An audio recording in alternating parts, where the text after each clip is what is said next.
Welcome you all to study IQ। मेरा नाम है अमित किलोर और मैं आप सबका स्वागत करता हूं इंटरनल सिक्योरिटी के लेक्चर नंबर 6 में। इंटरनल सिक्योरिटी पे हमारी ये सीरीज जो चल रही है वो आपके आने वाले IB ACIO के एग्जाम और UPSC के एग्जाम और जो भी कॉम्पिटिटिव एग्जाम जिसमें इंटरनल सिक्योरिटी टॉपिक है उनमें सब में मदद करेगा।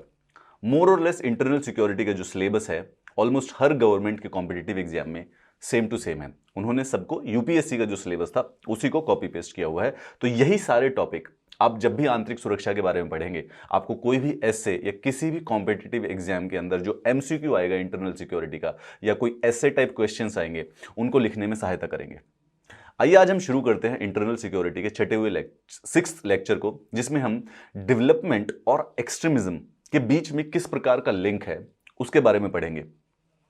हम लेक्चर नंबर 5 में लेफ्ट विंग एक्सट्रीमिज्म अर्थात कि नक्सलिज्म के बारे में पढ़ा था। नक्सलिज्म क्यों होता है, हमने उसके बारे में रिस्पॉन्सिबल होने वाले फैक्टर्स भी पढ़े थे और देश में कहां कहां पर वो इस समय अपनी रूट्स बनाए हुए हैं उसके बारे में पढ़ा था। ये लेक्चर कुछ न कुछ उसी का कंटिन्यूएशन भी है। North east insurgency, Jammu and Kashmir की मिलिटेंसी, बल्कि वर्ल्ड में एक ओवरऑल जहां जहां पर एक्सट्रीमिज्म होता है उसमें और डेवलपमेंट में क्या रिश्ता होता है, आज हम इसके बारे में कंप्लीट डिस्कस करेंगे। Linkages between development and spread of extremism. ये समझने से पहले हमें ये दोनों शब्दों को समझ लेना चाहिए कि आखिर डेवलपमेंट यानी विकास, उन्नति, ये क्या होती है, और एक्सट्रीमिज्म कि ऐसे विचार जो कि पूरे के पूरे कंप्लीट एक्सट्रीम पे ले जाए जाए, आखिर वो कौन से होते हैं और उनके बीच में कनेक्शन क्या है। यही बेसिकली उद्देश्य है। हर साल किसी न किसी कॉम्पिटिटिव एग्जाम में इंटरनल सिक्योरिटी से रिलेटेड जब भी एक एसे आता है या जब भी कोई क्वेश्चन पूछा जाता है तो उनका फोकस डेवलपमेंट रिलेटेड इश्यूज पर जरूर होता है, क्योंकि ये दोनों की दोनों इंटरनली एक दूसरे से रिलेटेड है। आज की क्लास में मैं आपको एक बार बताता हूं कि जो यूनाइटेड नेशंस के चीफ सेक्रेटरी थे कोफी अन्नान, उन्होंने एक बार कहा था इस वर्ल्ड में कभी भी कोई कंफर्टेबल या सेफ नहीं रहेगा जब तक कोई भी लोग सफर करेंगे या डिप्राइव करेंगे। कहने का क्या मतलब हुआ कि अगर एक जगह पर भी सफरिंग या डेप्रीवेशन रही तो बाकी जहां पर लोग सेफ हैं, जहां पर डेवलपमेंट हो रही है, वहां पर भी कंप्लीट सेफ्टी नहीं हो सकती है। यानी कि जो कोफी अन्नान है वो किसी प्रकार से ये कहना चाह रहे हैं कि डेप्रीवेशन और जो सफरिंग है वो किसी प्रकार से एक्सट्रीमिज्म से रिलेटेड है। यानी कि सोसाइटी के अगर कुछ लोग सफर करते हैं, डिप्राइव रहते हैं, तो उन्हें किसी न किसी प्रकार का गुस्सा आएगा और वो किसी न किसी प्रकार से रिएक्ट करेंगे और प्रोबेबिलिटी है वायलेंट एक्सट्रीमिज्म के द्वारा वो रिएक्शन आएगा, जिसकी वजह से दूसरे जो लोग डेवलप्ड सिचुएशन में भी एग्जिस्ट करते हैं उनके लिए भी बेसिकली सेफ्टी का मुद्दा बन जाएगा। Suffering and deprivation due to under development are bound to have implication on internal security. अर्थात किसी भी देश की जो आंतरिक सुरक्षा है उस पर हमेशा जो सफरिंग और डेप्रीवेशन, पॉवर्टी, अनएम्प्लॉयमेंट की वजह से कोई ना कोई इश्यूज हमेशा जनरेट होते रहेंगे। वैसे ये लेक्चर 1 घंटे चलेगा, परंतु वैसे अगर इसे एक लाइन में खत्म करना हो तो सिंपल सी बात है कि डेवलपमेंट और एक्सट्रीमिज्म में क्या लिंक है। जहां डेवलपमेंट नहीं होती है, जहां पर विकास नहीं होता है, जहां पर अंडर डेवलपमेंट रहती है, जहां पर सफरिंग रहती है, जहां पर डेप्रीवेशन रहती है, वो जगह एक्सट्रीमिज्म को जन्म देती है। ये है इसका रिलेशन बेसिकली। यानी कि अगर आपसे पूछा जाए कि लेफ्ट विंग एक्सट्रीमिज्म यानी कि नक्सलिस्ट मूवमेंट जिन राज्यों में है, जिन डिस्ट्रिक्ट्स में है, आखिर उसके रीजन क्या है, तो आप बहुत सरलता से कह सकते हैं under development, governance deficit, unemployment, poverty. और उनके सॉल्यूशन क्या है? वेल अगेन उनका सॉल्यूशन है डेवलपमेंट, प्रोग्रेस, गवर्नेंस को बढ़ाना, एम्प्लॉयमेंट देना, वहां पर प्रोग्रेस को लेकर जाना। वैसे कहने में सरल है, परंतु उसके बावजूद भी इसके अंदर कुछ इंपॉर्टेंट न्यूएंस है। सवाल एक ये उठता है कि क्या वो ट्राइबल्स जो लोग हैं या जो अंडर इम्पोवरिस्ड जो लोग हैं, क्या वो वही डेवलपमेंट चाहते हैं जो आप उनको देना चाहते हैं? This is something we will discuss. आज की क्लास का जो एजेंडा है, हम सबसे पहले डेवलपमेंट को समझेंगे, क्योंकि इस टॉपिक को समझने के लिए सबसे ज्यादा जरूरी है डेवलपमेंट की डेफिनेशन को जानना। क्या होता है डेवलपमेंट? क्या इकोनॉमिक ग्रोथ और इकोनॉमिक डेवलपमेंट ये दोनों सेम चीजें हैं या इसमें कुछ डिफरेंस है? दूसरा हम पढ़ेंगे कि factors responsible for growth of extremism. भाई एक्सट्रीमिज्म अलग अलग तरीके से बढ़ता है। जम्मू एंड कश्मीर में एक प्रकार का एक्सट्रीमिज्म है, उसके कुछ रीजंस होते हैं। लेफ्ट विंग एक्सट्रीमिज्म यानी नक्सलिज्म जो है उसके भी कुछ रीजंस है, नॉर्थ ईस्ट में जो इंसर्जेंसी है उसके भी कुछ अलग अलग रीजंस है।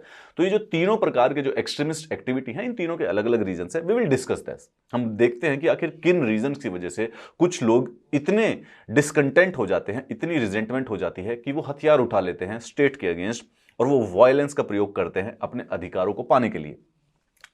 इसके अंदर कुछ इश्यूज हैं, जल जंगल जमीन जो कि सबसे पहला है, क्योंकि याद रखिएगा कि हमारा जो अभी फोकस है डेवलपमेंट पे वो प्राइमरली स्पीकिंग नक्सलिज्म से रिलेटेड है। और उसके कुछ और issues economic, social, political, governance, environmental, we will discuss that. जरूरत पड़ेगी हमें यह समझने की कि आखिर कॉन्स्टिट्यूशन में बेसिकली किस प्रकार के और हमारे कानूनों में कैसे सेफगार्ड दिए गए हैं उन लोगों को बचाने के लिए जो इस समय अंडर डेवलप्ड हैं और इम्पावरिस्ड है। 5th शेड्यूल के द्वारा, 9th शेड्यूल के द्वारा, पेसा एक्ट के द्वारा, फॉरेस्ट राइट्स एक्ट के द्वारा और SC/ST एक्ट के द्वारा। अगर इसमें से कुछ चीजें नहीं समझ में आ रही हैं चिंता मत कीजिए, सबके बारे में एक एक स्लो डिस्कशन होगा which will give you a clear idea कि क्या 5वां शेड्यूल क्या करता है, 9वां शेड्यूल क्या कर रहा है, पेसा एक्ट, फॉरेस्ट राइट एक्ट किस प्रकार से जनजातियों और आदिवासियों की मदद करने के लिए बनाए गए हैं और क्या उनकी इंप्लीमेंटेशन सक्सेसफुल हुई है। यह सवाल आज का इस क्लास के बाद में एंड में मिलेगा। तो विदाउट मच अडो आज हम अपनी क्लास बिगिन करते हैं। स्टार्टिंग का जो सबसे पहले ऑप्शन होगा, हम समझेंगे कि आखिर डेवलपमेंट क्या होती है, प्रोग्रेस क्या होती है, उन्नति क्या होती है और विकास क्या होता है। डेवलपमेंट, आपसे सवाल पूछा जाएगा और आपके हर एक कॉम्पिटिटिव एग्जाम में डेवलपमेंट टॉपिक है। ऐसा कोई कॉम्पिटिटिव एग्जाम नहीं है जिसमें डेवलपमेंट टॉपिक नहीं है, नन व्हाटसोएवर। मैथ्स वाले क्वेश्चंस में नहीं आता, बट अगर जनरल स्टडीज पे जाओगे ऐसे टाइप क्वेश्चंस में डेवलपमेंट हमेशा आपसे पूछा जरूर जाएगा। प्रोग्रेस होती क्या है? प्रोग्रेस ना बहुत ही ज्यादा होलिस्टिक अप्रोच है। आप इसको अपनी इंडिविजुअल डेवलपमेंट से कनेक्ट करके देखिए कि अगर आप चाहते हैं कि आपकी डेवलपमेंट हो तो आप किस प्रकार से डेवलपमेंट सोचेंगे। भाई आप फिजिकली हेल्दी होना चाहेंगे, एक तरीके से डेवलपमेंट हुई। इकोनॉमिकली हेल्दी होना चाहेंगे, 2 डेवलपमेंट हो गई। करियर वाइज हेल्दी होना चाहेंगे, फैमिली वाइज हेल्दी होना चाहेंगे, एक अच्छे वातावरण में रहना चाहेंगे। यानी कि डेवलपमेंट एक सिंगल कॉन्सेप्ट नहीं है बल्कि मल्टीपल फेसेटेड से बना हुआ है। इसीलिए जैसे कि सबसे पहले डेवलपमेंट होती है, एक डेवलपमेंट है इकोनॉमिक डेवलपमेंट, दूसरी है सोशल डेवलपमेंट, तीसरी है पॉलिटिकल और चौथी है सस्टेनेबल। चारों एक दूसरे से रिलेटेड है, ठीक है। सोशल, इकोनॉमिक और एनवायरमेंटल डेवलपमेंट, एक एक वर्ड को लेते हैं और आसानी से समझ लेते हैं क्या होता है। सबसे पहले आती है इकोनॉमिक डेवलपमेंट। इकोनॉमिक डेवलपमेंट का मतलब है पर कैपिटा इनकम का बढ़ना और इंडस्ट्रियल डेवलपमेंट होना। मतलब ऑब्जेक्टिव है, ठीक है, सिंपल तरीके से कि जब पर कैपिटा इनकम बढ़ रही है तो आप सरलता से कह सकते हैं कि ये देश डेवलप कर रहा है। आप सोच के देखिए कि 1990 में अगर भारत की जो पर कैपिटा इनकम थी, पर कैपिटा इनकम की जो टोटल जीडीपी है उसको पॉपुलेशन से डिवाइड कर देना, भारत का जीडीपी पॉपुलेशन से डिवाइड कर दिया तो बेसिकली पर कैपिटा इनकम निकल जाएगी कि भाई टोटल एवरेज एक आदमी कितना पैसा कमाता है एक महीने में, एक साल में, वो तो मैट्रिक अपने ऊपर डिपेंड करता है। जीडीपी का क्या मतलब होता है? ग्रॉस डोमेस्टिक प्रोडक्ट, अर्थात कि पूरे एक साल के अंदर अंदर एक देश में या एक पर्टिकुलर टेरिटरी में कितना सामान बना, कितने वैल्यू का सामान बना, उसको जीडीपी कहा जाता है। उसमें सर्विसेज भी आती हैं और मैन्युफैक्चरिंग इंडस्ट्री भी आती है। वो सब पूरा प्लस करके पता चल जाता है कि पूरे देश ने मिलके इतना सामान बनाया, सर्विस और मैन्युफैक्चरिंग दोनों मिला के। उसको पॉपुलेशन से डिवाइड कर देंगे तो हमारी पर कैपिटा इनकम आ जाएगी। भाई सपोज कीजिए कि पूरे देश ने मिलकर 1000 करोड़ रुपए का सामान बनाया था और टोटल लोग थे 1000, तो यानी कि हर आदमी ने 1 करोड़ रुपए का सामान बनाया। वो एवरेज निकालने का सिंपल तरीका। तो जब ये पर कैपिटा इनकम अगर हम 1990 में देखें तो 1990 में पर कैपिटा इनकम हमारे देश की होगी 4000 रुपए। उसके बाद 2000 में बढ़कर हो गई 6000 रुपए, 2020 में बढ़कर आजकल हो गई है 10,000 से 11,000 रुपए तक। यानी कि इकोनॉमिक डेवलपमेंट एक प्रकार से हो रही है, right. That is the first facet of development, economic, जिसमें सिंपल है कि जो इकोनॉमी क्राइटेरिया है यानी पैसे से रिलेटेड जो क्राइटेरिया होता है उसको माना जाता है economic development. Industrial development, industries बढ़ रही है, मैन्युफैक्चरिंग बढ़ रही है। अगर आपसे पूछा जाए कि 2010 में भाई भारत ने टोटल एक साल के अंदर 10 लाख कार बनाई थी, गाड़ी बनाई थी, ठीक है, अब 2020 में 20 लाख बना दी एक साल के अंदर। टोटल गाड़ियां जो बनी, ऑटोमोबाइल्स जो बनी, वो 20 लाख बन गई। तो आप कह सकते हैं कि 10 साल में ऑटोमोबाइल इंडस्ट्री डबल हो गई है, हमारी जो ग्रोथ है वो 100% हो गई है इन 10 ईयर्स। तो यानी कि इकोनॉमिक डेवलपमेंट के 2 मेजर फेसेट होते हैं, एक इंडस्ट्रियल डेवलपमेंट और बेसिकली पर कैपिटा इनकम का बढ़ना। परंतु ये कई बार मिसयूज भी हो सकता है, मतलब कई बार मिस इंटरप्रेट हो सकता है। भाई देखिए, जैसा कि हमने एग्जाम्पल लिया था, 1,000 करोड़ रुपए का जीडीपी था, उसमें से 1,000 लोग थे, तो सबने 1-1 करोड़ रुपए का पर कैपिटा आ गया। बट सपोज कीजिए कि सिर्फ 10 लोगों ने ही 1,000 करोड़ कर दिया था और बाकी 900 लोग गरीब थे, 990 लोग बिल्कुल ही गरीब रह गए और 10 लोगों ने ही वो 1,000 करोड़ रुपए का काम कर दिया। पर कैपिटा इनकम तो तब भी 1 करोड़ रहा, परंतु जो 990 लोग थे उनके पास ग्रोथ डेवलपमेंट उनकी किसी की भी नहीं हुई। तो यानी कि इकोनॉमिक डेवलपमेंट से प्रोग्रेस और डेवलपमेंट पूरी तरीके से असेस नहीं हो सकती। इसके लिए आता है अगला स्टेप, सोशल डेवलपमेंट, यानी कि सामाजिक प्रोग्रेस, सामाजिक उन्नति, सामाजिक विकास। सामाजिक विकास में आता है issue gender equality, women empowerment, pluralism, respect for diversity, education of children, social security. ये बहुत ही होलिस्टिक है और इसको नापना भी बड़ा मुश्किल पड़ेगा। भाई विमेन एम्पावरमेंट के अंदर बहुत सारे खुद डीप फैसेट है। महिलाओं को शिक्षा का अधिकार होना चाहिए, महिलाओं को काम का अधिकार होना चाहिए, उनको इक्वल राइट्स होने चाहिए प्रॉपर्टी के। वुमेन एम्पावरमेंट एक कांस्टेंट स्ट्रगल रहता है बढ़ने के लिए, लेकिन जब वो बढ़ता है, धीरे धीरे उसके अंदर बदलाव आते हैं, तभी माना जाता है कि सोशल डेवलपमेंट हो रही है, समाज में महिलाओं को बराबर की जगह दी जा रही है। जेंडर इक्वालिटी, अगेन वही वाली बात है कि लड़का और लड़की में भाई डिस्क्रिमिनेट ना कीजिए। जो लड़का कर सकता है, अगर लड़का इंजीनियर बनना चाहता है तो उसको भी बनने देना चाहिए, और वहीं अगर कोई लड़की इंजीनियर बनने में इंटरेस्ट है तो उसको भी बनने देना चाहिए। वरना कई बार क्या होता है कि हमारे यहाँ पर समाज में जेंडर डिस्क्रिमिनेशन होती है। भाई लड़का इंजीनियर बनना चाहता है तो हाँ ठीक है, बन लीजिए, लेकिन अगर लड़की चाहती है तो फिर कुछ पेरेंट्स कंजर्वेटिवली कुछ कहते हैं कि भाई तुम कुछ ऐसा काम कर लो, जैसे टीचर का काम कर लो। उनको लगता है कि वो ज़्यादा एप्ट होता है महिलाओं के लिए, परंतु टेक्निकली अगर देखा जाए तो वो बिल्कुल गलत है।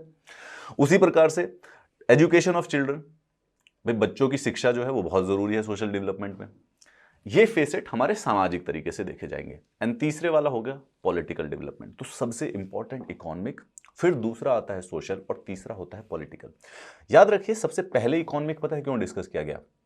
अगर आप भूखे हैं, अगर आपके पास पैसे नहीं है, अगर आप कमा नहीं सकते, अगर आपको सैलरी ही नहीं मिल रही, तो आप पॉलिटिकल एम्पावरमेंट और डेमोक्रेसी का क्या करोगे? इकोनॉमिक डेवलपमेंट सबसे ज्यादा इंपॉर्टेंट इसलिए होती है। इकोनॉमिक डेवलपमेंट अगर नहीं है तो बेसिकली कुछ भी एग्जिस्ट नहीं कर पाता है। अगर आप पैसे ही नहीं कमा सकते हैं, अगर आपको पता ही नहीं है कि इस महीने सैलरी आएगी या नहीं आएगी, अगले महीने तक खाना मिलेगा या नहीं मिलेगा, तो आपके लोकतांत्रिक अधिकार आपके किसी भी काम के नहीं होंगे, सोशल अधिकार किसी भी काम के नहीं होंगे। अगर पूरे समाज में जेंडर इक्वालिटी हो जाए, वुमेन एम्पावरमेंट हो जाए, एजुकेशन, शिक्षा और हेल्थ का प्रचार हो जाए, परंतु इकोनॉमिक इनसिक्योरिटी रहेगी, तो वो सब यूजलेस हो जाएंगी। पॉलिटिकल एम्पावरमेंट डेवलपमेंट के बारे में बात करते हैं। पॉलिटिकल डेवलपमेंट आप जानते हैं बहुत आसान है। भाई लोकतंत्र है, आपके अधिकार हैं, आपके मौलिक अधिकार है, फंडामेंटल राइट्स है। आपको अधिकार होना चाहिए किसी से भी बात करने का, कहीं पर भी जाने का, आपको किसी भी तरीके से कोई इलीगल, आपको कोई फोर्स, कोअर्जन नहीं मिलना चाहिए। उनको कहा जाता है पॉलिटिकल अधिकार। अगर आपके साथ कुछ गलत हो तो आपको न्याय का बेसिकली न्याय मिलने के भी तरीके अवेलेबल होने चाहिए, वो होता है पॉलिटिकल। इसमें भी धीरे धीरे डेवलपमेंट होती है। अच्छा, एक इंटरेस्टिंग बात है कि पॉलिटिकल डेवलपमेंट लाना बहुत आसान है लीगली। तो जैसे आप सोच के देखिए कि डेमोक्रेसी, पॉलिटिकल राइट्स और सिविल लिबर्टी कानून में बहुत आसानी से लिखे गए हैं। हमारे पास मौलिक अधिकार है, सारे के सारे हमारे संविधान में लिखे गए हैं। संविधान के पार्ट 3 में अनुच्छेद नंबर 12 से लेकर 35 तक मौलिक अधिकार लिखे हुए हैं। हाँ, उनकी इंप्लीमेंटेशन में कई बार इश्यू आ जाता है। अब ये जब सब चीजें मिल जाती है तो उसके साथ साथ बनता है सस्टेनेबल डेवलपमेंट। सस्टेनेबल डेवलपमेंट, बताओ ऐसा कौन सा एग्जाम है जिसके सिलेबस में सस्टेनेबल डेवलपमेंट नहीं है? ये सबसे बड़ा पूरे विश्व के सामने और हर इंडिविजुअल के सामने सबसे बड़ा मुद्दा है। सस्टेनेबल डेवलपमेंट होता क्या? देखो, एक तो हो गया डेवलपमेंट, प्रोग्रेस हो रही है, पैसा मिल रहा है, अधिकार मिल रहे हैं, और पॉलिटिकल डेवलपमेंट हो रही है, इसको कह दिया डेवलपमेंट। ये तीनों मिला के बना देगी डेवलपमेंट। सस्टेनेबल डेवलपमेंट वो होती है कि आने वाली जनरेशंस को भी सेम चीज मिले। आप एक एग्जांपल लेते हैं, सपोज कीजिए एक फॉरेस्ट था, उसके अंदर बड़े सारे से रिसोर्सेज थे। भाई कोयला था, कॉपर था, खान थी वहां पे, और बड़े सारे से रिसोर्सेज मिले, टिम्बर था। 100 एकड़ का ये फॉरेस्ट था। एक कम्युनिटी ने मिलके उसके रिसोर्सेज का प्रयोग करना स्टार्ट किया, वहां से कोयला निकालना स्टार्ट किया, वहां से कॉपर निकालना स्टार्ट किया, टिम्बर निकालना स्टार्ट किया। अब इससे क्या हुआ? इससे इकोनॉमिक डेवलपमेंट आ गई उस कम्युनिटी की, क्योंकि उनके पास मिनरल रिसोर्सेज आ गए। इकोनॉमिक रिसोर्सेज आने के बाद उन्होंने जेंडर सोशल डेवलपमेंट भी उनको मिलने लग गई और पॉलिटिकल डेवलपमेंट भी आ गई, क्योंकि जब सबके सब लोग अवेयर हो गए तो उन्होंने अपने पॉलिटिकल राइट्स को भी मनाना स्टार्ट कर दिया। अब प्रॉब्लम क्या है कि वो जो 100 एकड़ का जो फॉरेस्ट था, अगर मिसयूज और ओवर यूज कर लिया जाए तो 5 साल के अंदर अंदर, 10 साल के अंदर, 50 साल के अंदर अंदर किसी न किसी गिवन टाइम में, क्योंकि वो एक नॉन रिन्यूएबल सोर्सेज है ऑफ एनर्जी है, वो खत्म हो जाएगा। तो 10, 20, 25, 30 साल के बाद वो पूरा का पूरा फॉरेस्ट खत्म, ना वहां पर कोई कोयला बचा, ना वहां पर कॉपर बचा, ना वहां पर फॉरेस्ट बचा, ना वहां पर टिम्बर बचा। यानी कि आने वाली जनरेशन के लिए कुछ भी नहीं बचा। ये जनरेशन बस अपनी डेवलपमेंट करके फिर उसके बाद कंप्लीट डिस्ट्रक्शन की तरफ चली गई। इसीलिए शब्द आता है इंपॉर्टेंट, सस्टेनेबल डेवलपमेंट। ऐसी डेवलपमेंट जो कि सस्टेन रहे, चलती रहे, रुके ना, आने वाली जनरेशन को भी उस विकास का भागीदारी बनाने के लिए काम आती है सस्टेनेबल डेवलपमेंट। अब देखो सस्टेनेबल डेवलपमेंट में कितना कमाल की बात है। एनवायरमेंट, एक वायबल नेचुरल एनवायरमेंट। भाई पॉल्यूशन अगर पूरे के पूरे हो जाएगा पूरे के पूरे देश में, और पूरे फॉरेस्ट तबाह हो जाएंगे, नदियां सूख जाएंगी, ग्राउंड वाटर खत्म हो जाएगा, तो कौन सी डेवलपमेंट, उसका करेंगे क्या? ये तो डिजास्टर की तरफ बढ़ रहे हैं। एनवायरमेंट को, नेचुरल एनवायरमेंट को बचाए रखना सेम स्टेट में जिसमें वो है, बहुत ज्यादा जरूरी होता है विकास के लिए। इकोनॉमिक यानी सफिशिएंट इकोनॉमी, इकोनॉमी तो बढ़नी ही जरूरी है, तभी विकास होता है। सबसे सेंट्रल फेसेट है विकास का इकोनॉमी बढ़ाना। दूसरा सोशल, अगेन कम्युनिटी वाला भी। ये तीनों जब अच्छी तरह से ओवरलैप करते हैं, इन तीनों का एक समान जब कुछ निकलता है, उसको कहा जाता है सस्टेनेबल डेवलपमेंट। आपसे अगर पूछा जाए सस्टेनेबल डेवलपमेंट कहीं पर, तो डेफिनेशन में आप आसानी से लिखिए कि the balance between environmental, economical and social development is sustainable development. जो सबसे सरल भाषा में अगर आप लिख सकते हैं, और फिर उसके बाद उन तीनों शब्दों को समझाइए कि कैसे कैसे उन सबको वायबल बनाना, उन सबको सफिशिएंट बनाना, उन सबको नर्चरिंग बनाना सस्टेनेबल डेवलपमेंट का एक पार्ट होता है। उसके साथ साथ डेवलपमेंट में कुछ और फेसेट भी है, ठीक है। यहां पर अगर आप देख रहे हैं इंफ्रास्ट्रक्चर डेवलपमेंट, याद रखिए infrastructure development primarily economic development का एक सबसेट है, ठीक है। कोई बहुत ज्यादा इसके अंदर फर्क नहीं है।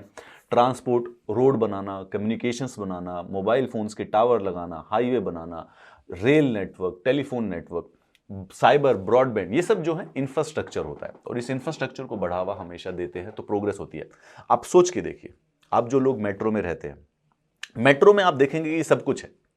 भाई मेट्रो अर्थात कि दिल्ली, मुंबई, चेन्नई, बड़े जो शहर होते हैं, जयपुर हो गया, चंडीगढ़ हो गया, उन सब शहरों में यही सारे के सारे इंफ्रास्ट्रक्चर बहुत आसानी से अवेलेबल है। आपको कहीं भी जाना हो तो आप बस लेकर, ट्रेन लेकर, गाड़ी लेकर, कार लेकर उस शहर में कहीं पर भी जा सकते हैं। दिल्ली में एक दूसरे की जगह फोन पे किसी भी समय बात कर सकते हैं, मूवीज होती हैं, सिनेमा हॉल होते हैं, रेस्टोरेंट्स होते हैं, आपकी एंटरटेनमेंट की हर सारी चीजें होती हैं, हर आपके मदद के लिए एडमिनिस्ट्रेशन, आपको कोर्ट भी वहीं पर अवेलेबल होता है।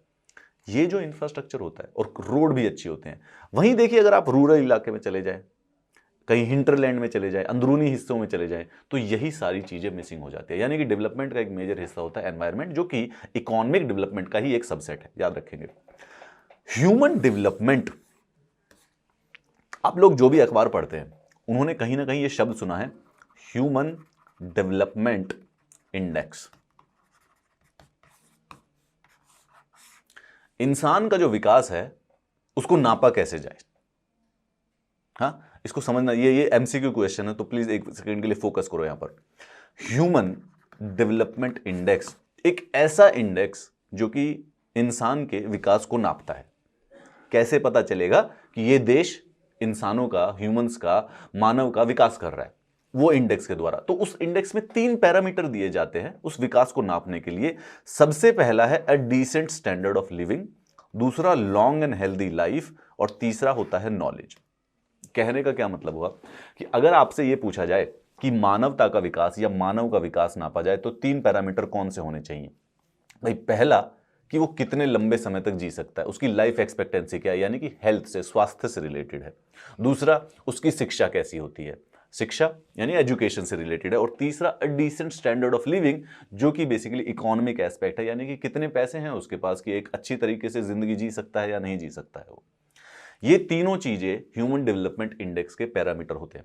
Human development index United Nations के द्वारा हर साल निकाला जाता है और ये नापने के लिए काम आता है कि किस देश में सबसे अच्छा ह्यूमन डेवलपमेंट हो रहा है या किस देश में सबसे अच्छा विकास हो रहा है मानवों का, कौन सी अच्छी लाइफ जी रहे हैं जो लोग। उसी तरीके से आप देखेंगे तो जो यूरोप के जो देश हैं, जो डेवलप्ड कंट्रीज हैं, उनका एचडीआई हाई होता है। स्कैंडिनेवियन कंट्रीज जो फिनलैंड है, स्विट्जरलैंड हो गया, स्वीडन हो गया, ये सारे जो देश हैं, ये न्यूजीलैंड जो हो गया, ये सारे जो देश हैं एचडीआई में हाई आते हैं।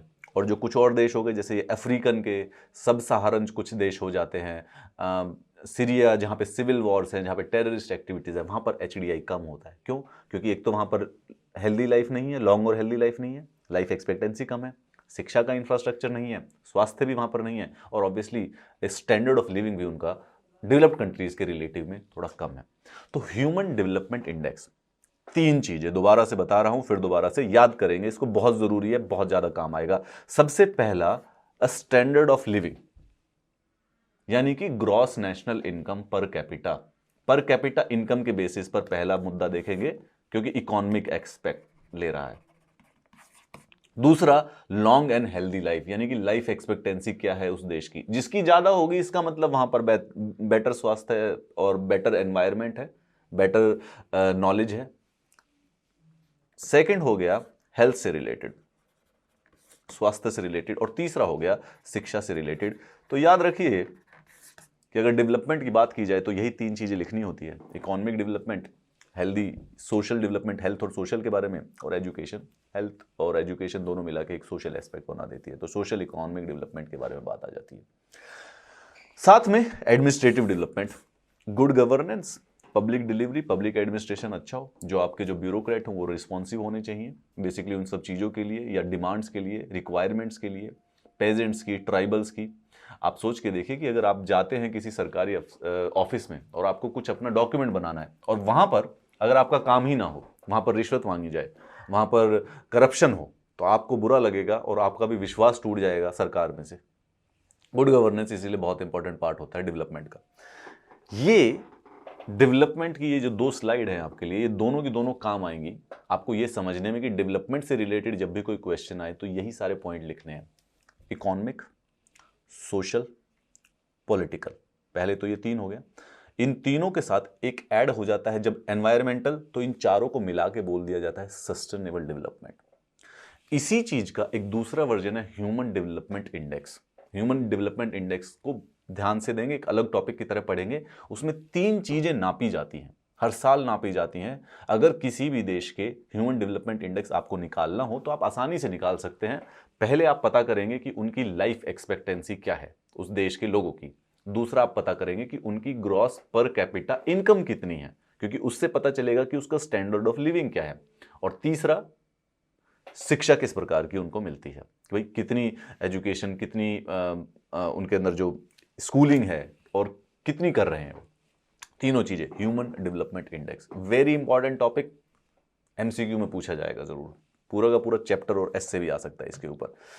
अब डेवलपमेंट हम समझ गए, एक्सट्रीमिज्म क्यों बढ़ता है जरा ये देखते हैं। जैसा कि मैंने बताया वैसे पूरा लेक्चर सिंगल पॉइंट है, जहां डेवलपमेंट नहीं होती वहां एक्सट्रीमिज्म के विचारों को जड़ मिल जाती है, वहीं पर एक्सट्रीमिज्म का जन्म हो जाता है। ये है मेजर जो रिलेशन है, लिंक है जो डेवलपमेंट और एक्सट्रीमिज्म के बीच में। हाँ, एक इंपॉर्टेंट न्यूएंस जो है जो हम अभी डिस्कस करेंगे, ठीक है, कि जरूरी नहीं है कि डेवलपमेंट की जो डेफिनेशन है वो सेम हो सबकी। उसके बारे में देखते हैं। हम देख लेते हैं कि एक्सट्रीमिज्म बढ़ाने का, एक्सट्रीमिज्म होता क्या, जरा यही बताएं।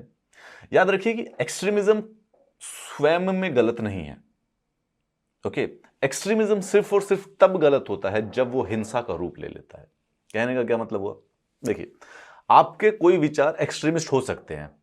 सपोज कीजिए आप वीगन हैं, वीगनिज्म के बारे में आप जानते होंगे। वीगनिज्म वो लोग होते हैं जो कि एक पर्टिकुलर टाइप का खाना खाते हैं, उनके हिसाब से जो भोजन है उसके अंदर किसी भी प्रकार का मीट और डेयरी प्रोडक्ट नहीं होना चाहिए, ठीक है, मीट और डेयरी प्रोडक्ट नहीं होना चाहिए, ऐसे लोगों को कहा जाता है वीगनिज्म। अब कई बार उनके एक्सट्रीम विचार हो सकते हैं कि वो किसी भी प्रकार का मीट और किसी भी प्रकार के जो डेयरी प्रोडक्ट्स हैं उनका सेवन नहीं करते। अब ये एक्सट्रीमिज्म जो है ये गलत सही डिपेंड करता है ओपिनियन पे, परंतु क्योंकि हिंसा का रूप नहीं लेता तो इससे किसी को कोई हार्म नहीं होता है। तो अगर कोई चाहता है इस प्रकार का विचार अपनाना तो बहुत आसानी से अपना सकता है और उससे कोई प्रॉब्लम नहीं होगी। उसी प्रकार से फेमिनिज्म पे ले लीजिए, या फिर आपका मानना है कि किसी मूवी, कोई आपका पसंद का कोई डायरेक्टर है और आपको मानने को तैयार ही नहीं है कि किसी और कोई और इससे बेहतर हो सकता है, यानी ऐसे एक्सट्रीमिस्ट विचार जो कि किसी दूसरे को हार्म ना करे, उसमें कोई खास बड़ी प्रॉब्लम नहीं है। प्रॉब्लम एक्सट्रीमिज्म में तभी आती है जब वो हिंसा का रूप लेकर किसी प्रकार का नुकसान पहुंचाना शुरू कर देता है समाज को, सोसाइटी को, एडमिनिस्ट्रेशन को। अब हम जो एक्सट्रीमिज्म के बारे में बात कर रहे हैं, ये उन्हीं एक्सट्रीमिज्म के बारे में बात कर रहे हैं, क्योंकि हिंसा का, क्योंकि ये आंतरिक सुरक्षा को खतरा करना पैदा कर देता है। लेफ्ट विंग एक्सट्रीमिज्म यानी नक्सलिज्म जो होता है, वो वायलेंस का रूप ले चुका है। क्यों? कल जैसे कि हमने पढ़ा था, पॉलिटिकल पावर लेनी है वायलेंस के द्वारा, राइट। पहला इशू है जल, जंगल और जमीन, water, forest and land. Water, forest और लैंड, ये तीनों इशू हैं जो बेसिकली नक्सलिज्म को जन्म देते हैं। क्या हो गया है कि भाई जो ट्राइबल और फॉरेस्ट, जो जनजाति हैं और जो जंगल हैं, उनके बीच में जो एज ओल्ड रिलेशनशिप है वो बेसिकली डिस्टर्ब हो गई है, और जो उनके पुराने लैंड राइट्स हैं उनको वायलेट कर दिया गया है। लैंड एक्विजिशन होती है बिना कॉम्पनसेशन और रिहेबिलिटेशन के। फिर दोबारा से फोकस करेंगे, ये ट्रेडिशनल रिलेशनशिप क्या होता है, ट्राइबल फॉरेस्ट रिलेशनशिप क्या होता है, और ट्रेडिशनल लैंड राइट्स क्या होते हैं। देखिए, जंगलों में जो जनजाति रहती है वो हमारा जो मॉडर्न सिस्टम है लैंड का, कैपिटलिस्टिक प्राइवेट सिस्टम, वो फॉलो नहीं करती। आप जहां पर शहरों और गांवों में रहते हैं, आप किसी भी जमीन को देखकर बता सकते हैं कि ये किसकी है, ये घर इनका है, ये घर उनका है। जो प्रॉपर्टी है वो प्राइवेटली ओन्ड है, और उसके ऊपर, सबसे ऊपर स्टेट का उसके ऊपर एक राइट है, स्टेट ओन करती है। फॉरेस्ट में जो ट्राइबल्स रहते हैं उन्होंने इस प्रकार का कोई सिस्टम कभी अपनाया नहीं पिछले हजारों सालों से। उनके हिसाब से जो फॉरेस्ट होता है वो एक कम्युनिटी है, सबका है, सब प्रयोग करेंगे, उन्हें कहा जाता है ट्रेडिशनल लैंड राइट। उस हिसाब से माना जाता था कि भाई ये फॉरेस्ट है तो इस पर गोंड जाति का पूरी की पूरी, जो गोंड, जिसे गोंड एक ट्राइबल का नाम है, गोंड जाति का पूरा अधिकार है। अब जैसे जैसे स्टेट बनी, जैसे जैसे संविधान आया, ये जो ब्रिटिशर्स, जब कॉलोनियल ब्रिटिशर्स आए तो उन्होंने फॉरेस्ट को एक्सप्लॉइट करना स्टार्ट कर दिया। फॉरेस्ट से उनको रिसोर्सेज चाहिए थे, टिम्बर चाहिए था, माइंस थे, खान चाहिए थी। ऐसे में जो वो ट्रेडिशनल राइट्स थे उनको बदल दिया गया और उनको लीगल राइट्स में चेंज कर दिया गया। वो सारा का सारा जो फॉरेस्ट था एक स्टेट ने, एक राज्य ने, एक देश ने अपने अधिकार में ले लिया। ऐसे में जो ट्राइबल और फॉरेस्ट की जो रिलेशनशिप थी वो टूट गई। इसकी वजह से डिस्कंटेंट बढ़ता है जनजातियों में, आदिवासियों में, और वो कई बार किसी वेस्टेड इंटरेस्ट के द्वारा मिसयूज करके एक्सट्रीमिज्म के रूप में भी बदला जा सकता है। दूसरा होता है इकोनॉमिक। कल का ही रिवीजन है मोर और लेस अगर देखें तो। इकोनॉमिक, अनएम्प्लॉयमेंट, पॉवर्टी, ट्रांसपोर्ट नहीं है, हेल्थ फैसिलिटी नहीं है, एजुकेशन, कम्युनिकेशन, अमीर और गरीब के बीच में जो बढ़ता हुआ डिफरेंस है, ये सारे रीजंस जन्म देते हैं एक्सट्रीमिज्म को। मेक सेंस, लॉजिक बनता है। सोशल, पॉलिटिकल और गवर्नेंस डेफिसिट, यानी कि जो डेवलपमेंट की परिभाषा थी उसी को वापस लिख के बता दिया गया कि जब ये सभी, इन सब चीजों पे कमी होती है तो बेसिकली एक्सट्रीमिज्म को जन्म लेता है। अब जो पहले तीन फैक्टर हैं अगर हम देखें, कौन से, जल, जंगल, जमीन, इकोनॉमिक और सोशल, ये सब तो डायरेक्टली एक्सट्रीमिज्म को कॉज करते हैं। पॉलिटिकल और जो गवर्नेंस डेफिसिट है वो इनडायरेक्ट देते हैं, मतलब अगर वो नहीं होते हैं तो बेसिकली इम्पेटस मिल जाता है, उनको बढ़ावा मिल जाता है एक्सट्रीमिस्ट ख्यालवादियों को, उसको पॉपुलेशन में प्रोपोगेट करने का और अपने काडर में नए लोगों को रिक्रूट करने के लिए, अगर गवर्नेंस डेफिसिट हो और पॉलिटिकल विल नहीं हो उनको हैंडल करने की। वरना प्राइमरली जो कॉज है वो होता है जल, जंगल, जमीन, यानी कि अगेन जो बेसिकली ट्रेडिशनल लैंड है, ट्रेडिशनल वाटर है, ट्रेडिशनल फॉरेस्ट है, उनके बेसिस के ऊपर, और पॉलिटिकल और सोशल और इकोनॉमिकल अंडर डेवलपमेंट की वजह से, ये होता है एक्सट्रीमिज्म। इन सबको एक बार ध्यान से पढ़ते हैं, ठीक है, थोड़ा थोड़ा सा फोकस कीजिए, बट इससे बहुत ही इंटरेस्टिंग चीज है, आपको पता चलेगा। क्योंकि जो हम शहरों और गांवों में रहते हैं वो जनरली जंगलों के बारे में थोड़ा कम जानते हैं। हमारा देश एक्चुअली में 3 चीजों से बना है, पहला शहरों से, दूसरा गांवों से, और तीसरा जो कि हमेशा मिस रिप्रेजेंट हो जाता है वो होता है जंगलों से। तो हमारे देश में जल, जंगल, जमीन के जो इश्यूज हैं वो जितने भी आदिवासी और जनजातियों के इलाके हैं वहां पर है। आप जब भी आदिवासियों के बारे में सोचे, जब भी जनजातियों के बारे में सोचे, नक्सलिज्म के बारे में सोचे, जब भी आप हमेशा इस तीनों वर्ड को ध्यान में जरूर रखिएगा, जल, जंगल, जीवन। आदिवासी या जनजाति जिन्हें ट्राइबल कहा जाता है, याद रखिए भारत की 8% पॉपुलेशन जनजातियों से बनी हुई है जिन्हें शेड्यूल्ड ट्राइब कहा जाता है। ये जिन इलाकों में रहते हैं, जनरली ये लोग जंगलों में रहते थे पुराने समय में।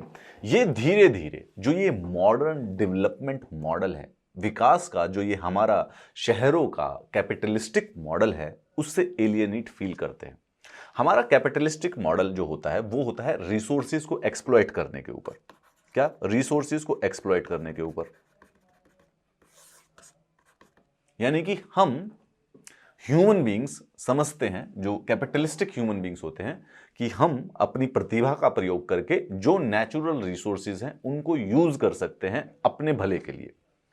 ट्राइबल रिलेशनशिप थोड़ी सी डिफरेंस होती है, वो नेचुरल रिसोर्सेज को अपना ना मान के कम्युनिटी का मानते हैं और उसको डायरेक्ट एक्सप्लॉइटेशन की बजाय एक तरीके की रिस्पेक्ट रखते हैं उन नेचुरल रिसोर्सेज के लिए। आपने एक इंग्लिश मूवी देखी होगी एवेटार के नाम से। एवेटार में यही फोकस था जल, जंगल, जमीन का। उसका पूरा का पूरा मूवी का प्रीमाइस क्या था? उसमें यह बताया गया था कि पंडोरा नाम के ग्रह पर एक नावी नाम की प्रजाति रहती है। एक माइनिंग कंपनी है जो कि उस नावी नाम की जो प्रजाति जिस जगह पर रहती है उसके नीचे एक अनऑब्टेनियम नाम का एक मिनरल है जिसको वो एक्सट्रैक्ट करना चाहते हैं। तो प्लान ये था कि जो अमेरिकन माइनिंग कंपनी है नावी लोगों को वहां से हटा देगी, उनको अंग्रेजी पढ़ाएगी, उनको ऐसा कुछ कुछ मॉडर्न डेवलपमेंट वाली चीजें दिखाएगी और वो अनऑब्टेनियम ले लेंगी। हावेवर नावी जो जाती थी वो वहां से नहीं जाना चाहती थी। क्यों? क्योंकि वो मानते थे कि जो ये आप अंग्रेजी वंग्रेजी जो ये टेक्नोलॉजी ये सब दे रहे हैं, नई चीजें हमें नहीं चाहिए, हम इन्हीं जंगलों में खुश हैं, यही हमारे एंसेस्टर है। मतलब कि जो उनके जंगल थे वो सिर्फ और सिर्फ जंगल नहीं, फॉरेस्ट नहीं, उनको अपना एंसेस्टर मानते थे। उनके अंदर उन सब के पुराने उनके जितने भी एंसेस्टर थे उन सब की आत्माएं बसी हुई थी। एग्जैक्टली सेम कॉन्सेप्ट है जल, जंगल, जमीन का। अगर एवेटार किसी ने आपने देखी हो तो आई होप सो देखी होगी। वो ब्लू कलर के जो लोग थे, जेम्स कैमरून के द्वारा डायरेक्टेड थी। एवेंजर्स एंड गेम रिलीज होने से पहले विश्व की सबसे ज्यादा हाईएस्ट ग्रॉसिंग मूवी थी एवेटार। तो वो जो उस मूवी में जो दिखाया था वो बिल्कुल यही नक्सलिज्म और जल, जंगल, जमीन वाले मुद्दे दिखाए गए थे। ये जो को एग्जिस्टेंशियल रिलेशनशिप थी नेचुरल हैबिटेट फॉरेस्ट में, ये टूट रही है नए मॉडर्न सिविलाइजेशन के बढ़ने की वजह से। फॉरेस्ट एक्ट 1927 और फॉरेस्ट कंजर्वेशन एक्ट 1980 और उसके बाद सुप्रीम कोर्ट के भी कई सारे डेवलपमेंटल ऑर्डर्स थे, जिसकी वजह से जो पावर प्रोजेक्ट और इंडस्ट्रियलाइजेशन के जो प्रोजेक्ट फॉरेस्ट में बनाए गए उससे जो जनजातियों का जो बेसिक लाइवलीहुड है वो छूट गया। अब फॉरेस्ट एक्ट और फॉरेस्ट कंजर्वेशन एक्ट फॉरेस्ट को कंजर्व करने के लिए बनाया गया था। अब उसमें होता क्या है कि उसमें फॉरेस्ट में किसी भी प्रकार की एक्टिविटी को बैन कर दिया जाता है। जनरली फॉरेस्ट कंजर्वेशन का क्या मतलब है कि एक फॉरेस्ट का एरिया है और उसके अंदर किसी भी प्रकार की इकोनॉमिक एक्टिविटी बंद हो जाए। अब जो जनजाति जो होते हैं, ट्राइबल जो फॉरेस्ट में रहते होते हैं, इस लॉ की वजह से उनकी एक्टिविटीज भी इलीगल हो जाती हैं कई बार। इसकी वजह से जब वो उन एक्टिविटीज को रोका जाता है एडमिनिस्ट्रेशन के द्वारा, तो अचानक से जो वो ट्रेडिशनल रिलेशनशिप था फॉरेस्ट और ट्राइबल का वो टूट जाता है, एक रिजेंटमेंट और डिसकंटेंट बन जाता है और वो एक्सट्रीमिज्म को जन्म दे सकता है। दूसरा, इकोनॉमिक इश्यूज। कोई सरल बात है, पॉवर्टी है, अनएम्प्लॉयमेंट है, शिक्षा नहीं है, इससे ही एक्सट्रीमिज्म बढ़ता है। जब गरीबी होती है, जब बेरोजगारी होती है, तो अंदर से एकदम होपलेसनेस और डेस्परेशन बन जाती है।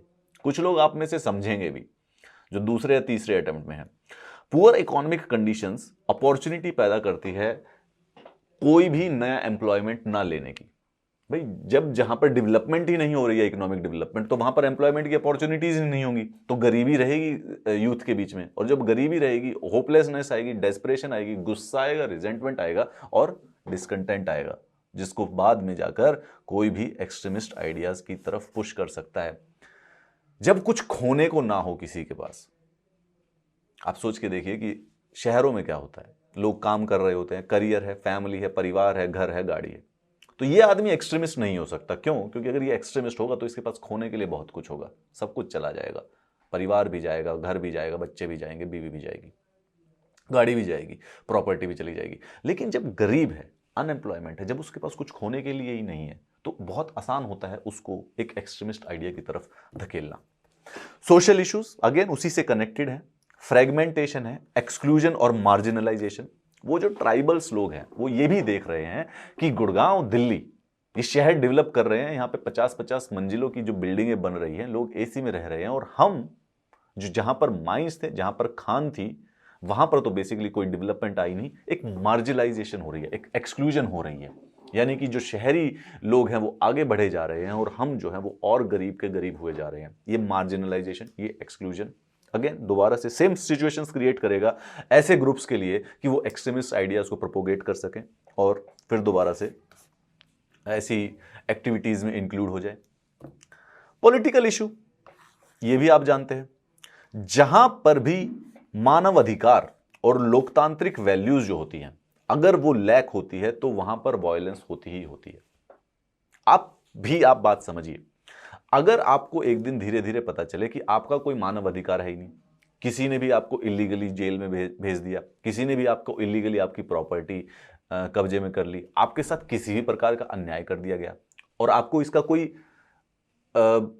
एवेन्यू भी नहीं मिला उसको एड्रेस करने का, कोई कोर्ट आपके सुनने के लिए, सुनवाई के लिए तैयार नहीं है, ऐसे में सोच के देखिए जब फाइनली आपको पुश कर दिया जाएगा एज तक, तो आप क्या करेंगे?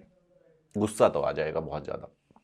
इसी वजह से जहां पर भी मानवाधिकार और लोकतांत्रिक वैल्यूज नहीं होती है, वहां पर एक्सट्रीमिज्म को जन्म लेना बहुत आसान होता है। अगर एक्सट्रीमिज्म को खत्म करना है तो सबसे इजीएस्ट तरीका है मानवाधिकार और लोकतांत्रिक वैल्यूज का इंप्लीमेंटेशन कंप्लीट अच्छी तरीके से। जब सिविल लिबर्टीज और पॉलिटिकल राइट्स को रिस्ट्रिक्ट कर देती है कोई भी गवर्नमेंट, तो जनता उस अथॉरिटी के अगेंस्ट खड़ी होगी ही होगी जो ऐसा करने की कोशिश कर रही है।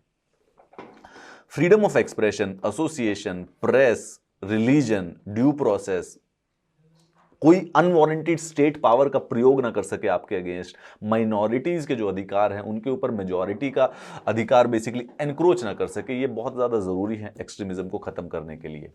सिमिलरली गवर्नेंस डेफिसिट, अगेन वही वाली बात है, सबकी सब चीजें कनेक्टेड हैं, कोई कॉम्प्लेक्सिटी की बात नहीं है, इनकी वजह से बढ़ता है। हाँ, यह बात है कि कई जगहों पर जो ट्राइबल्स हैं जिनके लेजिटिमेट ग्रीवांसेस, मतलब लेजिटिमेट है, जो वो कह रहे हैं वो सुनने लायक बात है और उसको रिस्पॉन्स करना भी जरूरी है। नॉर्थ ईस्ट में और दंडकारण्य रीजन में बेसिकली उसके बावजूद भी वो एड्रेस नहीं हो पाई है, जिसकी वजह से एक्सट्रीमिज्म को कई बार बढ़ावा मिला है। दंडकारण्य रीजन के बारे में मैं बताता हूं, ये बड़ी इंपॉर्टेंट है आपके लिए, ठीक है? आज के लिए, आज की जो क्लास है या जो हमारी येस्टरडे की 5वां लेक्चर था लेफ्ट विंग नक्सलिज्म के ऊपर, उसमें दंडकारण्य रीजन बहुत ही ज्यादा महत्वपूर्ण स्थान रखता है। तो एक बार ये समझ लेते हैं दंडकारण्य रीजन होता क्या। जो रामायण पढ़ा है, जिसने भी रामायण पढ़ी है वो जानता है कि श्री राम जब वनवास के लिए गए थे तो वनवास के शुरू के जो 12 से 13 साल थे वो दंडकारण्य फॉरेस्ट में ही गुजारे थे। याद रखिए, दंडकारण्य, दंडकारण्य मतलब दंड यानी पनिशमेंट, एक ऐसा फॉरेस्ट जहां पर पनिशमेंट वाले डीमंस रहते थे। तो श्री राम जब वनवास करके जाते हैं तो 12 से 13 साल तक उसी वनवास में लक्ष्मण जी और सीता जी के साथ रहते हैं और वहां पर दंडकारण्य फॉरेस्ट के जितने भी डीमंस थे, राक्षस थे, उनको उन्होंने सबको मार गिराया था। वो है दंडकारण्य रीजन। क्या आप जानते हैं कि श्री राम जिस दंडकारण्य रीजन में गए थे वो है कहां पर? आपकी स्टेट पर यह है दंडकारण्य रीजन, और इसको ट्राई जंक्शन थ्योरी भी कहा जाता है, ठीक है? रामायण में श्री राम जी यहां पर 12 से 13 साल बिताए थे। आप इस पूरे एरिया को देखिए, इसमें मध्य प्रदेश, महाराष्ट्र और छत्तीसगढ़, साथ में ओडिशा और आंध्र प्रदेश का कुछ कुछ पार्ट आता है। ये पूरा का पूरा एक बड़ा ही फॉरेस्ट का, वनों का एरिया है, दंडकारण्य रीजन। और भारत में सबसे ज्यादा लेफ्ट विंग एक्सट्रीमिज्म से अफेक्टेड एरिया भी यही है, दंडकारण्य। ट्राई जंक्शन थ्योरी कहते हैं इसको। इस थ्योरी का मानना है कि जो ये 3 बॉर्डर के 3 स्टेट्स हैं, यहां पर गवर्नेंस डेफिसिट बहुत ज्यादा है, ट्रांसपोर्ट नहीं है, कम्युनिकेशन नहीं है, इंफ्रास्ट्रक्चर नहीं है, और उसी की वजह से ये पूरा का पूरा एरिया, याद रखिए कौन कौन सी 3 स्टेट की बात कर रहे हैं, महाराष्ट्र, मध्य प्रदेश और छत्तीसगढ़, ठीक है, ये तीनों स्टेट का, दो आंध्र प्रदेश और ओडिशा भी मोर और लेस इसके साथ कनेक्टेड है, बट जब 3 स्टेट, जब ट्राई जंक्शन थ्योरी कहा जाती है तो एमएमसी याद रखिएगा, ठीक है, महाराष्ट्र, मध्य प्रदेश और छत्तीसगढ़। इस समय आपके स्क्रीन पर है टोटल 5 स्टेट, ठीक है, दंडकारण्य रीजन आपको 5 स्टेट में दिखाई दे रहा है, लेकिन ट्राई जंक्शन थ्योरी, एक थ्योरी दी गई है, ट्राई जंक्शन थ्योरी नक्सलिज्म के बढ़ाव के लिए, जहां पर नक्सलिज्म सबसे ज्यादा अफेक्टेड एरिया है, जहां पे जिस एरिया में नक्सलिज्म सबसे ज्यादा है, वो 3 स्टेट, वो ट्राई जंक्शन थ्योरी में जब 3 स्टेट आपसे पूछी जाएंगी एमसीक्यू के द्वारा अगर कोई पूछे, तो एमएमसी, महाराष्ट्र, मध्य प्रदेश और छत्तीसगढ़, ये तीनों के तीनों बॉर्डर हैं, बहुत ही पोरस बॉर्डर है, वहां पर ना पुलिस पिकेट लगती है, कुछ नहीं है, आराम से इधर उधर, मतलब बहुत क्लियर बॉर्डर नहीं है, तो और जंगलों से भरे हुए हैं, तो जो नक्सलिस्ट हैं वो एक दूसरे से स्टेट से इमीडिएटली कहीं पर भी, छत्तीसगढ़ की पुलिस उनको पकड़ने के लिए आगे बढ़ी तो वो मध्य प्रदेश के अंदर चले गए, मध्य प्रदेश से महाराष्ट्र में, तो बहुत आसान होता है उनके लिए छुपना। ये है दंडकारण्य रीजन, यहां पर सबसे ज्यादा माओइस्ट एक्टिविटी है। अगर एक बार और समझे तो हम दोबारा से इसको देखते हैं दंडकारण्य रीजन, क्योंकि ये ज्योग्राफिकली बहुत ही इंपॉर्टेंट रीजन है और देश का one of the most under developed region भी है, ठीक है। छत्तीसगढ़ के जो ये नीचे का एरिया है इसको दंडकारण्य रीजन कहा जाता है। छत्तीसगढ़ की एक डिवीजन है जिसको कहा जाता है बस्तार डिवीजन, ठीक है। बस्तार एक डिस्ट्रिक्ट का भी नाम है। एक राज्य जो होता है कई सारी डिवीजन में बटा होता है और वो डिवीजन मल्टीपल डिस्ट्रिक्ट में बटी होती है, ठीक है। तो ऊपर से हो गया छत्तीसगढ़, फिर हो गया एक डिवीजन होंगी उसकी कई सारी, और हर डिवीजन के अंदर 5, 6, 7, 8 डिस्ट्रिक्ट होते हैं, ठीक है। तो बस्तार डिवीजन का भी नाम है और एक डिस्ट्रिक्ट, उस डिवीजन के अंदर एक डिस्ट्रिक्ट है जिसको बस्तार कहा जाता है। तो ये बस्तार, दांतेवाड़ा और कंकर, ये तीनों के तीनों दंडकारण्य फॉरेस्ट के अंदर आते हैं। साथ ही में महाराष्ट्र में बेसिकली बालाघाट डिस्ट्रिक्ट जो है मध्य प्रदेश का, वो भंडारा, गोंडिया और गढ़चिरौली डिस्ट्रिक्ट जो महाराष्ट्र के हैं, ये सब के सब दंडकारण्य रीजन के हैं। दिस इज इंपॉर्टेंट, क्यों इस पे एक सेकंड टाइम लगाइए। दिस इज इंपॉर्टेंट क्यों, क्योंकि ये क्वेश्चन पूछा जाएगा एमसीक्यू का, ज्योग्राफी का, बहुत इंपॉर्टेंट है कि दंडकारण्य रीजन यानी कि नक्सलिज्म से संबंधित जो रीजन है जहां पर नक्सलिज्म की एक्टिविटी सबसे ज्यादा है, वो कौन कौन सी स्टेट पे आता है? 3, महाराष्ट्र, मध्य प्रदेश और छत्तीसगढ़ का ट्राई जंक्शन है। दंडकारण्य रीजन प्राइमरली छत्तीसगढ़ के बस्तार डिवीजन को कहते हैं, ठीक है। बस्तार डिवीजन जिसमें 3 डिस्ट्रिक्ट आते हैं, कंकर, बस्तार और दांतेवाड़ा। कल के लेक्चर में बताया था दांतेवाड़ा ये वही जगह पे है जहां पे आज तक लेफ्ट विंग एक्सट्रीमिज्म यानी नक्सलिज्म का सबसे बड़ा अटैक हुआ था। 2010 में सीआरपीएफ की एक टुकड़ी पर नक्सलाइट ने अटैक करके 78 जवानों की मृत्यु हो गई थी। 78 of the CRPF soldiers were killed in that incident of Naxalism. ये दांतेवाड़ा में हुआ था, यानी कि दंडकारण्य रीजन छत्तीसगढ़ के एक डिस्ट्रिक्ट के अंदर। तो ये हमें पूरा समझना जरूरी है कि कौन सा ये एरिया है, एक्सट्रीमिज्म की एक्टिविटीज क्यों है। अब क्यों है इन तीनों, ये जो तीनों के तीनों स्टेट का जो ट्राई जंक्शन एरिया है, क्यों है यहां पर एक्सट्रीमिज्म? सेम रीजन की वजह से। वो ये डेवलपमेंट नहीं है यहाँ पर, अंडर डेवलपमेंट है, गवर्नेंस नहीं है, पुलिस अच्छी तरह से नहीं अपना एडमिनिस्ट्रेशन कर पाती है, रिसोर्सेज नहीं है पुलिस के पास। आप समझेंगे, ज्योग्राफिकली से याद रखिएगा, किसी न किसी दिन जरूर काम आएगा आपके, ठीक है। ये सब बातें होने के बाद सवाल ये पैदा होता है कि संविधान में और कानून में जो ये पॉपुलेशन है, जनजाति है, शेड्यूल्ड ट्राइब है, इनको बचाने के क्या क्या प्रावधान किए गए।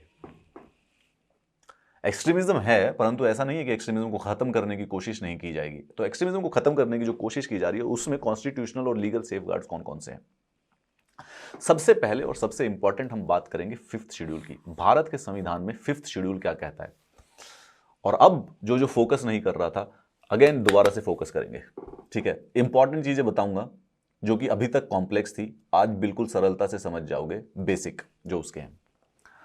भारत का संविधान के अंदर कई सारे शेड्यूल हैं, टोटल 12 शेड्यूल है, ठीक है। भारत के संविधान में स्टार्ट होता है प्रियम्बल से और उसके बाद काफी सारे से अनुच्छेद हैं और फिर लास्ट में संविधान के पीछे 12 शेड्यूल लिखे गए हैं, ठीक है। उसमें 5वां शेड्यूल, 5th शेड्यूल, उन एरिया से अपने आप को रिस्पॉन्सिबल करता है जहां पर फॉरेस्ट रिजर्व्स हैं और जहां पर शेड्यूल्ड ट्राइब रहते हैं, ऐसे एरियाज गवर्नर्स के द्वारा एडमिनिस्टर होंगे और एक ट्राइबल एडवाइजरी काउंसिल गवर्नर को हेल्प करेगी उन एरियाज को एडमिनिस्ट्रेट करने का।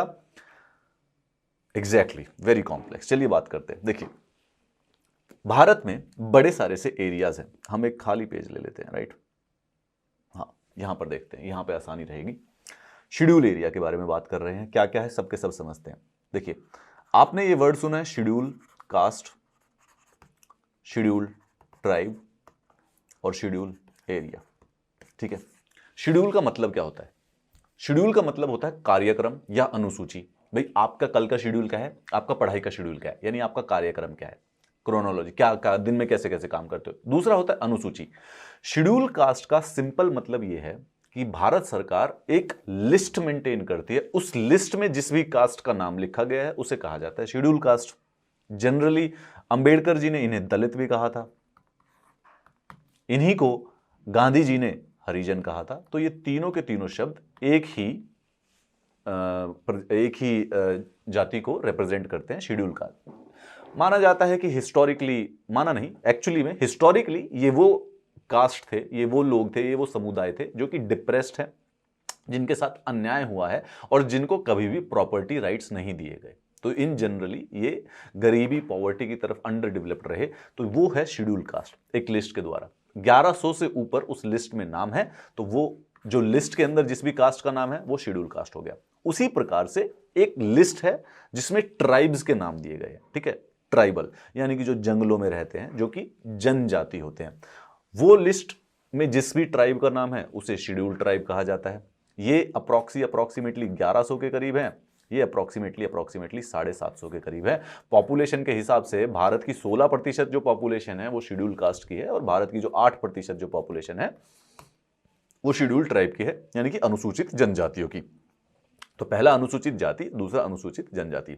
उसी प्रकार से शेड्यूल एरिया, शेड्यूल एरिया भी कहने का मतलब है कि एक लिस्ट है एरियाज की, उस लिस्ट में जिस भी एरिया का नाम होता है वो शेड्यूल एरिया होता है। तो प्रेसिडेंट एक ऑर्डर दे देता है और किसी भी पर्टिकुलर एरिया को डिक्लेयर कर देता है कि ये शेड्यूल एरिया है। क्यों? क्योंकि यहां पर जनजाति रहती है और ये शेड्यूल हो गया। अब इसका मतलब क्या है?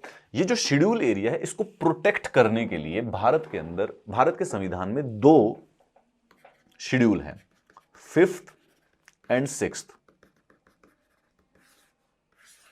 ठीक है, 5th एंड 6th। अब जो छठा शेड्यूल है वो सिर्फ और सिर्फ नॉर्थ ईस्ट से रिलेटेड है। ठीक है, छठे शेड्यूल में 4 राज्य हैं, AMTM। ठीक है, कौन कौन से भाई? असम, मेघालय, मिजोरम और त्रिपुरा। असम, मेघालय, मिजोरम और त्रिपुरा। 6th शेड्यूल में यह कहा जाता है कि जो ये 4 राज्य हैं, असम, मेघालय, मिजोरम और त्रिपुरा, इनमें प्रेसिडेंट एक शेड्यूल एरिया डिक्लेयर कर सकता है, और वो शेड्यूल एरिया की जो गवर्नेंस है वो इस शेड्यूल के अंदर जो प्रावधान दिए गए हैं सिर्फ उनके अगेंस्ट होती है। तो ये हो गया 6th शेड्यूल। नॉर्थ ईस्ट के अलावा बाकी पूरे देश में जो भी शेड्यूल एरिया है उनको गवर्न करता है 5th शेड्यूल। क्लियर हो गया ना? तो 6th शेड्यूल में सिर्फ उन शेड्यूल्ड एरियाज के बारे में बात की गई है जो कि 4 नॉर्थ ईस्टर्न स्टेट्स में है, असम, मेघालय, त्रिपुरा और मिजोरम। ठीक है, और 5th शेड्यूल में बाकी सारे के सारे राज्यों के बीच में। अब देखिए, 5th शेड्यूल के अंदर जो है टोटल 10 राज्य है, अलग अलग। यहां पर आप देखेंगे हिमाचल प्रदेश है, राजस्थान है, गुजरात है, मध्य प्रदेश है, झारखंड है, ओडिशा है, छत्तीसगढ़ है, तेलंगाना है, महाराष्ट्र है, झारखंड है। ठीक है, ये आप टोटल इसके अंदर 10 स्टेट है। तो ये शेड्यूल एरियाज होते हैं जिन शेड्यूल एरियाज को प्रेसिडेंट डिक्लेयर कर देता है एक नोटिफिकेशन के द्वारा, और उसके बाद वो जो शेड्यूल एरियाज की जो गवर्नेंस होती है उसका एक स्पेशल राइट दिया जाता है उस स्टेट के गवर्नर को। वो गवर्नर एक ट्राइबल एडवाइजरी काउंसिल बनाता है, ट्राइबल एडवाइजरी काउंसिल। जो ट्राइबल एडवाइजरी काउंसिल गवर्नर को मदद करती है इन एरियाज को गवर्न करने के लिए, ताकि यहां पर रहने वाली जो जनजाति हैं उनके अधिकारों को प्रोटेक्ट किया जा सके। ये है 5th शेड्यूल और 6th शेड्यूल जो आपने कभी ना कभी सुना होगा। पहले वाला ये 5th शेड्यूल का हो गया आपके बात, ठीक है। आज हम एक्चुअली में 5th शेड्यूल के बारे में क्यों बात की, छठे के बारे में क्यों नहीं बात की। देखिए, छठा शेड्यूल जो आएगा वो हम उस दिन पढ़ेंगे जब हम नॉर्थ ईस्ट इंसर्जेंसी के बारे में बात करेंगे, ठीक है। तो 6th शेड्यूल का फोकस उस दिन होगा। आज हम क्योंकि प्राइमरली हमारा जो फोकस है वो लेफ्ट विंग एक्सट्रीमिज्म पे है, या जो हमारा भारत की जो ये 10 स्टेट्स है इनमें अगर जो कोई एक्सट्रीमिज्म या जनजातियों के जो राइट्स हैं उनके बारे में बात करें, तो आज हमारा 5th शेड्यूल के बारे में फोकस था। उसके बाद पेसा एक्ट। पेसा एक्ट नाम से पता चल जाएगा, बड़ा इंपॉर्टेंट है। Panchayat extension to schedule areas. Schedule areas अब आपको पता है कौन से हैं, ठीक है। शेड्यूल एरियाज यानी कि प्रेसिडेंट के द्वारा ऑर्डर देके कुछ एरिया को डिक्लेयर कर दिया जाता है शेड्यूल, और उसका नाम एक लिस्ट में लिख दिया जाता है। तो उस लिस्ट में जितने भी एरियाज हैं वो शेड्यूल एरियाज हैं। Panchayat extension to schedule area, Bharat के संविधान में जब 73rd अमेंडमेंट हुई तो उसमें पंचायत को कॉन्स्टिट्यूशनल हक मिल गया कि पंचायत अब कॉन्स्टिट्यूशनल बॉडी बन जाएंगी। लेकिन वो जो पंचायत का एक्ट था, पंचायती राज एक्ट जो था, वो शेड्यूल एरियाज पे एप्लीकेबल नहीं था, ठीक है। वो जो वहां पर मतलब बेसिकली जो शेड्यूल एरियाज थे वहां पर पंचायत बनाना जरूरी नहीं था, वो उसको अप्लाई नहीं होता था। 1996 में पेसा एक्ट यानी कि panchayat extension to schedule areas act बनाया गया। इसमें वो जो 1993 का पंचायती राज एक्ट है उसको एक्सटेंड कर दिया गया शेड्यूल एरियाज में, कुछ चेंजेस के साथ। ऐसा नहीं है बिल्कुल डिटो टू डिटो नहीं, कुछ चेंजेस के साथ। आइडिया ये था कि शेड्यूल एरियाज के जो ट्राइबल हैं, जो जनजाति हैं, जो जाति लोग हैं, वो भी ग्राम पंचायत और ग्राम सभा बनाए और एक सेल्फ गवर्नेंस करे, अपने खुद के रिसोर्सेज का उनको अधिकार देने के लिए। पेसा एक्ट, ये दूसरे वाला पेसा एक्ट है। ये गवर्नेंस पावर देता है ट्राइबल कम्युनिटीज को, और उनके जो ट्रेडिशनल कम्युनिटी राइट्स हैं ओवर लोकल नेचुरल रिसोर्सेज वो उनको कवर कर देता है। इंडीड जो कस्टमरी लॉज हैं, जो सोशल और रिलीजियस प्रैक्टिसेस हैं, जो उनकी ट्रेडिशनल मैनेजमेंट प्रैक्टिसेस हैं, उन सबको भी बेसिकली अधिकार प्रोवाइड करता है। इंडीड पेसा एक्ट यह भी कहता है कि किसी भी राज्य को अधिकार नहीं है कस्टमरी या traditional religious rights schedule areas के, याद रखना ऐसा नहीं है कि और कहीं भी अप्लाई होगा, शेड्यूल एरियाज के किसी भी जो ट्रेडिशनली कस्टमरी राइट्स हैं उनके अगेंस्ट किसी प्रकार का लॉ बनाने का। कम्युनिटी का रोल इसके अंदर क्लियर कट कर दिया गया, और ग्राम सभा को काफी वाइड रेंजिंग पावर्स मिली थी, इवन कुछ लीगल पावर्स भी मिल गई थी। कुछ बेसिकली वो अपने वहां पर अपने शेड्यूल एरियाज के लिए पर्टिकुलर टाइप के कुछ एक लेवल तक अपने लॉ भी बना सकते थे, कुछ प्रकार से जस्टिस भी वहां पर उनको हाथ में थोड़ा सा लीगल मैकेनिज्म भी उनको प्रोवाइड कर दिया गया था। अब प्रॉब्लम देखो एक इंटरेस्टिंग वाली, ध्यान से सुनना। पेसा एक्ट होता है रूरल एरियाज के लिए, ठीक है, यानी सिर्फ ग्रामीण क्षेत्रों के लिए। ऐसा कोई भी एक्ट अर्बन शेड्यूल एरियाज के लिए नहीं था। अब सवाल क्या होता है कि गवर्नमेंट, जो स्टेट गवर्नमेंट होती है, वो इसी बात का फायदा लेती है। पेसा एक्ट में रूरल ग्राम सभा और ग्राम पंचायत को सेल्फ गवर्नेंस का अधिकार है, उनको अपना रिसोर्सेज, नेचुरल रिसोर्सेज पर भी पूरा अधिकार है। तो अगर वहां पर स्टेट कुछ करने आती है तो उसको परमिशन चाहिए ग्राम सभा और ग्राम पंचायत की, और उनके पास काफी ज्यादा वाइड रेंजिंग पावर्स है इन ग्राम सभा और ग्राम पंचायत के बारे में। राज्य सरकार यूजुअली क्या करती है कि जो पेसा एक्ट में जो ग्रामीण क्षेत्र है उसको कर देती है urban. They upgrade rural panchayat to urban panchayat.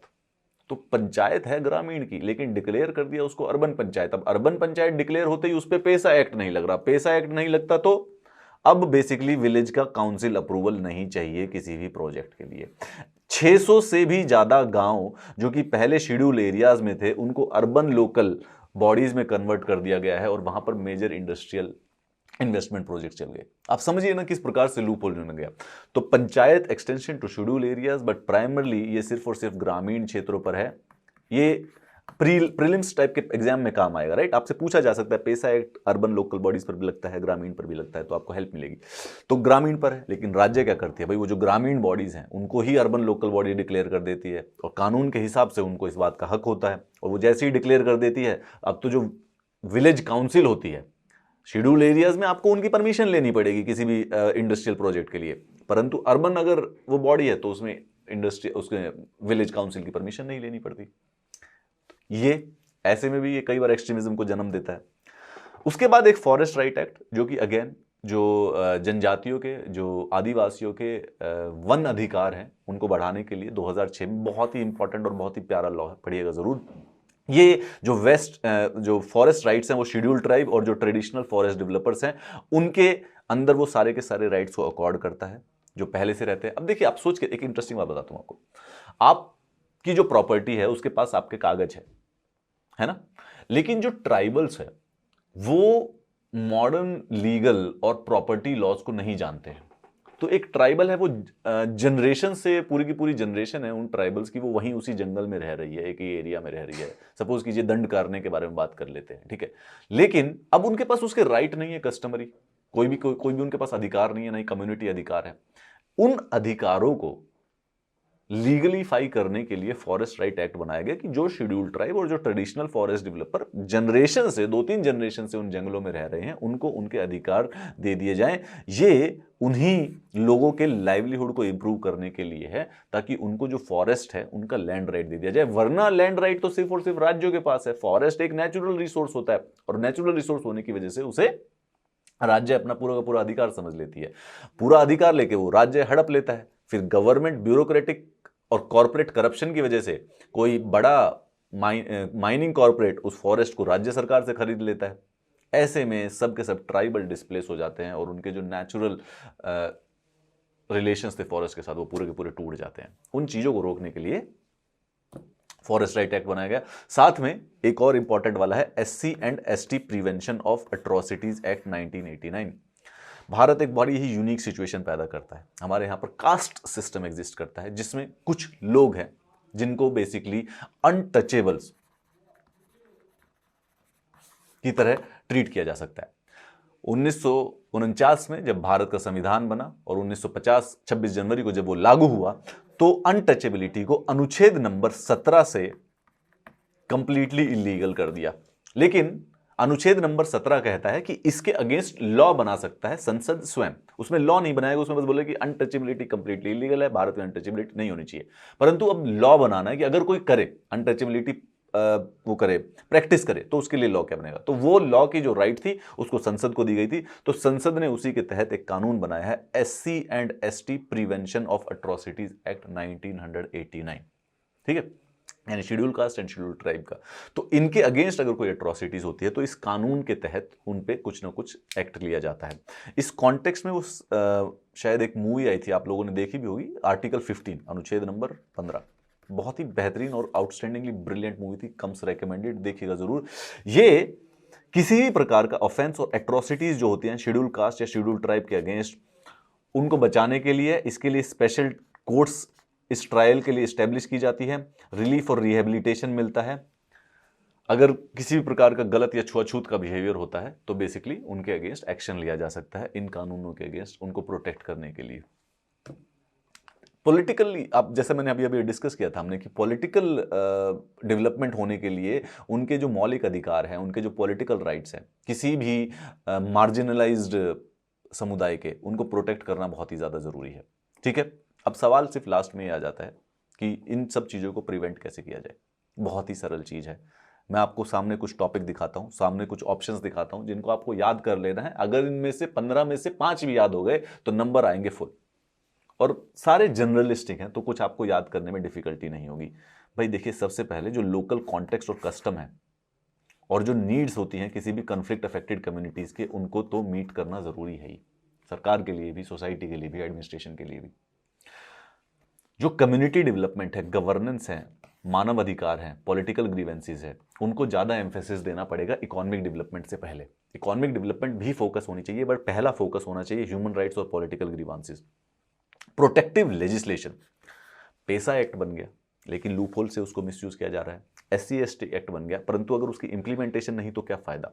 उनकी इफेक्टिव इंप्लीमेंटेशन बहुत ज़्यादा ज़रूरी है एक्सट्रीमिज्म को रोकने के लिए। डायलॉग, बातचीत करनी पड़ेगी। इंफ्रास्ट्रक्चर बढ़ाना पड़ेगा, बहुत ज़्यादा ज़रूरी है। रोड बननी चाहिए, स्कूल बनने चाहिए, हॉस्पिटल बनने चाहिए, स्वास्थ्य की इंप्रूवमेंट होनी चाहिए, शिक्षा की इंप्रूवमेंट होनी चाहिए, तभी तो एक्सट्रीमिज्म को कंट्रोल कर पाएंगे हम सब। ट्राइबल राइट्स, जनजातियों के जो अधिकार हैं, आदिवासियों के जो अधिकार हैं, उनको प्रोटेक्ट करना बहुत ज़रूरी है, क्योंकि ज़रूरी नहीं है कि वो हमारे ही डेवलपमेंट मॉडल को पसंद करें। तो उनके जो अधिकार हैं वो उनका नेचुरल बर्थ राइट है उन अधिकारों के ऊपर, और उनकी प्रोटेक्शन ज़रूरी है ताकि वो एक्सट्रीमिस्ट भावना की तरफ ना बढ़े। एम्प्लॉयमेंट अपॉर्चुनिटी भी मिलनी चाहिए। Social security, livelihood security, again वहां पर प्रोग्रेस करेंगे, डेवलपमेंट करेंगे, काम मिलेगा वहां पर। फूड सिक्योरिटी, एजुकेशन, वही ये पहली स्लाइड्स हैं सारी की सारी। सोशल इकोनॉमिक डेवलपमेंट को दूसरे तरीके से लिखा गया है, ठीक है। सोशल डेवलपमेंट, इकोनॉमिक, पॉलिटिकल, वही चीज़ है। ये देखिए, प्रोटेक्टिव लेजिस्लेशन, ये क्या हो गया, पॉलिटिकल डेवलपमेंट हो गई। एम्प्लॉयमेंट, इकोनॉमिक डेवलपमेंट हो गई, ये सोशल डेवलपमेंट हो गई। लैंड रिफॉर्म्स, वही पॉलिटिकल, लेजिस्लेटिव, लीगल डेवलपमेंट हो गई। तो सारी की सारी चीज़ें रिलेटेड हैं, तो घबराइएगा मत कि कुछ नया है यहाँ पे। लैंड रिफॉर्म्स भी होने चाहिए, बहुत ज़्यादा ज़रूरी है। एक्सट्रीमिस्ट के साथ कंस्ट्रक्टिव डायलॉग। एक्सट्रीमिस्ट और टेररिस्ट में मैंने आपको कल एक फ़र्क बताया था। टेररिस्ट जो है वो नेगोशिएट नहीं करना चाहता है, वो वायलेंस को पूरा का पूरा अपना चुका है। लेकिन जो एक्सट्रीमिस्ट होता है वो आपके साथ सम्मिलित हो सकता है कंस्ट्रक्टिव डायलॉग के बराबर, क्योंकि उसका जो डिसकंटेंट है, उसका जो रिजेंटमेंट है, उसको एड्रेस किया जा सकता है। अगर अंडर डेवलपमेंट, अगर पॉवर्टी और अनएम्प्लॉयमेंट नक्सलिज्म का मेन डिसकंटेंट है, मेन उद्देश्य है ये सब खत्म करना, तो ये बात तो कंस्ट्रक्टिवली भी बात की जा सकती है। प्रॉस्पेरिटी, एंटी करप्शन भी करनी पड़ेगी, क्योंकि इन एरियाज में करप्शन बहुत ज़्यादा होती है। तो जो पैसा ट्राइबल्स के लिए होता है, जो उनके लिए राइट्स हैं, वो उनको मिलते नहीं है, बीच में कहीं को उनको हड़प लिया जाता है। पॉलिटिकल मार्जिनलाइजेशन खत्म करना पड़ेगा, वायलेंस खत्म करना पड़ेगा, proper implementation of labour laws खत्म करने पड़ेंगे। ये सब है एक्सट्रीमिज्म के बारे में। अब ये थोड़ा सा डेंस लेक्चर था, मैं मानता हूँ, परंतु डेवलपमेंट एंड एक्सट्रीमिज्म का जो रिश्ता है उसमें आप दो चीज़ें समझेंगे। पहले डेवलपमेंट के डिफाइन करना सीखेंगे, दूसरा रीजंस देखेंगे एक्सट्रीमिज्म क्यों बढ़ा था, और तीसरा जो कॉन्स्टिट्यूशनल एंड लीगल सेफगार्ड हैं, यहां से आते हैं बहुत ज़्यादा क्वेश्चन, इंटरव्यू में भी पूछे जाते हैं, कॉन्स्टिट्यूशन एंड लीगल सेफगार्ड। क्योंकि आप अगर कोई सरकारी नौकरी लेना चाहते हैं तो ऐसा कैसे नहीं हो सकता कि आपको पता ही नहीं कि 5th शेड्यूल और 6th शेड्यूल क्या करता है, और ऐसा कैसे नहीं हो सकता कि आपको पता ही नहीं पेसा एक्ट क्या करता है या SC/ST एक्ट क्या करते हैं। तो इसीलिए ये सबसे ज़्यादा इंपॉर्टेंट था आज के उसमें। और फिर उसको ख़त्म कैसे करना है, ये तो बहुत ही जनरल डिस्कशन है, ये आपको डेफिनेटली याद होगा। इसी लेक्चर सीरीज को हम आगे बढ़ाते चलेंगे। इसके अंदर कुछ 6 से 7 लेक्चर और बचे हुए हैं, जिसमें हम कम्युनिज्म के बारे में, साइबर टेररिज्म के बारे में, नॉर्थ ईस्ट इंसर्जेंसी के बारे में, बॉर्डर मैनेजमेंट के बारे में और डिजास्टर मैनेजमेंट के बारे में, क्योंकि वो सब के सब आंतरिक सुरक्षा से संबंधित है, वो सारी की सारी चीज़ें डिस्कस करेंगे। आप लोगों ने बहुत सारे सवाल किए थे कि सर PDF कैसे मिलेगा, PDF चाहिए आपको इन सारी क्लासेस का। कल से आपको इसका टेलीग्राम ग्रुप प्रोवाइड कर दिया जाएगा, जिसमें PDF रेगुलरली हर रोज क्लास के साथ साथ अपडेट कर दिए जाएंगे। अगर आपको मुझसे कोई सवाल पूछना है, कोई सजेशंस है इंप्रूवमेंट के लिए या कुछ अप्रिसिएशन है, तो प्लीज़ इस YouTube वीडियो के नीचे कमेंट्स जरूर करिएगा। I will see you tomorrow in the next class. कल हम करेंगे भारत के अंदर कम्युनिज्म की जो प्रॉब्लम है उसके बारे में डिस्कस। और भी कोई क्वेश्चन इस टॉपिक से या पुराने जो लेक्चर्स हैं उनसे संबंधित हो, सो प्लीज फील फ्री, किसी भी YouTube वीडियो के नीचे कमेंट्स करेंगे, I will read them personally and I will answer them. Have a nice day, bye.